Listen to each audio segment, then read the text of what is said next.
hello โอเคดูเลยဒါမတကယ်ချင်းပေးတာနော်ကြာဟလာနော်မွေးနေ့อ่ะ9ရက်နေ့อ่ะနော်သူဒီနေ့ပေးနေဒီနေ့မှာမနေ့ကပေးဒီမှာစကွရှိစာရေးမယ်ဟုတ်တယ်သူ့စာရေးခိုင်းရမှာပြီးရင်မမလည်းစာရေးအောင်မလေ ဖြီးမှာရေးမှာ तू ကအိုးရဆမ်းမယ်ဟေးနေအောင်လေမစားလေးရေးထားတယ်စားတော့ဘာညက်တာအော်စားမယ်လာကျွေးတော့မကျွေးတော့လာမစားနဲ့မကလေးနဲ့ဒီအိုရီယာကနော်ကလေးလည်းမတည့်ဘူးကလေးလည်းမတည့် လာကလေးမဟုတ်တာမဟုတ်ဒီအိုရီယာဆယ်နှစ်ပြည့်မှစားလို့ရတယ်နော်ဆယ်နှစ်ပြည့်တိုင်းမှာနော်ဒီတလေးကိုကြိုက်လိုက်ပြီစားမလုံးနဲ့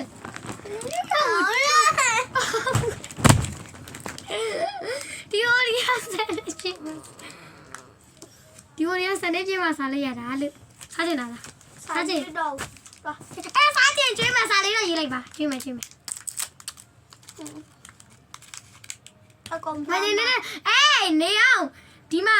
ဒီရထုတ်ကြည့်ရပါလေဒါလေးပဲပါနော်အားကြောင့်တရားတော့မဟုတ်ဟဲ့ပြောင်းချိန်ကတ်ထားတယ်ကျုံ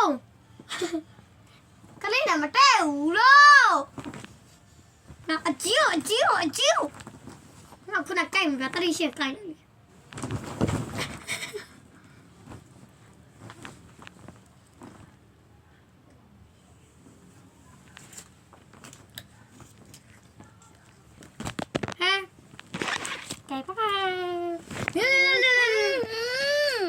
ဂျူလီတငယ်ချင်းနဲ့စကွီရှီလုပ်ပြီးပေးမှာကောမရဲ့တူပဲစကွီရှီလုပ်ပြီးပေးမှာနော်တာကောမရဲ့တာစကွီရှီလုပ်ပြီးပေးမှာကဲအားလုံးဘိုင်ဘိုင်မလာတော့စားအောင်ဘယ်မှာလို့စားလဲအယာဟဲ့ငါစကွီရှီဘိုင်ဘိုင်လာကြကဲဘိုင်ဘိုင်လို့Bye bye. Mày ao bả luôn.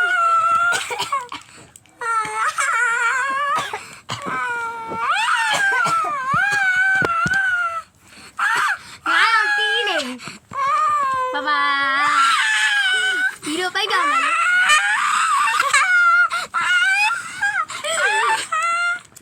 Ông lấy to đi lên bây giờ là sẽ bấm bấm chi. Mấy chi mà đủ là. အဲ့ဒီမမတကယ်ကျနေဖြစ်စလဲလားနှစ်ယောက်စလုံးတူပေးရတာမဲ့တွားကပြတ်သွားတာကျမပဲတင်လိုက်တာပါတူ